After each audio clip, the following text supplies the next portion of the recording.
આજે ભગવાન રામના જન્મની ગુજરાતભરમાં ભવ્ય ઉજવણી કરવામાં આવી રહી છે। વિવિધ મંદિરોમાં પૂજા, આરતી અને વિશિષ્ટ કાર્યક્રમોનું આયોજન કરવામાં આવ્યું છે। ગુજરાતભરના રામજી મંદિરો જય શ્રી રામના નાદ સાથે ગુંજી ઉઠ્યા છે। ભુજના હમીસર તળાવના કિનારે આવેલ રામ મંદિરમાં દર વર્ષની જેમ આજે રામ જન્મોત્સવની હર્ષોલ્લાસ સાથે ઉજવણી કરવામાં આવી હતી। મંદિર ખાતે સવારે પૂજા હાથ ધરવામાં આવી હતી તેમજ બપોરે રામ જન્મોત્સવ બાદ પ્રસાદનું આયોજન હાથ ધરવામાં આવ્યું હતું।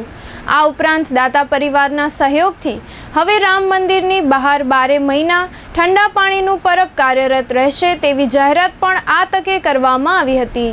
સહકીર્તન મંડળના સદસ્યોએ આજની ઉજવણી અંગે ચંચળ ન્યૂઝ સાથે વાત કરી હતી। શ્રીયાવર રામચંદ્ર ભગવાન કી જય, સ્વામિનારાયણ ભગવાન કી જય, પ્રમુખ સ્વામી મહારાજ કી જય, ગુરુ હરિ મહંત સ્વામી મહારાજ કી જય।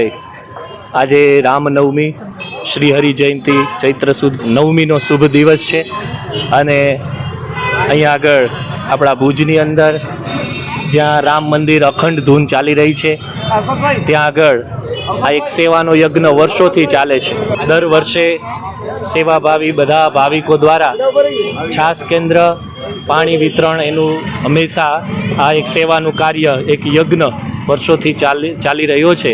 તો એ આજે ભગવાનને પ્રાર્થના કરીએ છીએ કે એવી જ રીતે વિશેષ બધા જે કોઈ અહીંયા સેવા કરે છે એ બધા દ્વારા ભગવાન ખૂબ પુણ્ય પ્રાપ્ત કરાવે અને બધાને તને મને તને સર્વ પ્રકારે સુખી રાખે અને આવી જ રીતે બધાને સેવા કરવાનું બળ પ્રાપ્ત થતું રહે એવી ભગવાન શ્રી સ્વામિનારાયણ, શ્રી રામચંદ્ર ભગવાન અને ગુરુ હરિના ચરણોમાં અમે પ્રાર્થના કરીએ છીએ। મારું નામ રસિકભાઈ શાહ, ભુજનો જ છું। 18-1984થી અખંડ 27 વર્ષ સુધી અખંડ 24 કલાક ચાલુ રહી હતી।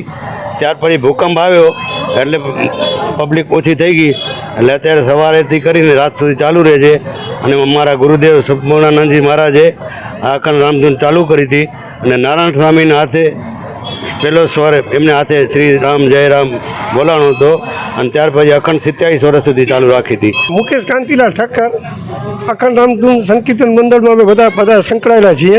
સવારથી અમારો પ્રોગ્રામ સવારે પૂજા છે, પછી 10:30 વાગે આપણે એક છાસ કેન્દ્રનું ઉદ્ઘાટન કરેલ છે। બપોરે 12:30 વાગે મહાપ્રસાદનું આયોજન રાખેલ છે, 12 વાગે રામ જન્મોત્સવ રાખેલ છે અને સાંજના મહાઆરતીનો પ્રોગ્રામ રાખેલ છે। આખા દિવસનો બધો સંપૂર્ણ પ્રોગ્રામ રાખેલ છે। બીજું વિશેષ અમને એક આનંદની લાગણી એ છે કે અમને અહીં પાણીનું પરબ શશીબેન પ્રભુરામભાઈ ઠક્કરભાઈ ઠંડા પાણીની પરબ અમને 365 દિવસ ચાલુ રહેશે એવી આજથી અમને જાહેરાત કરેલી છે।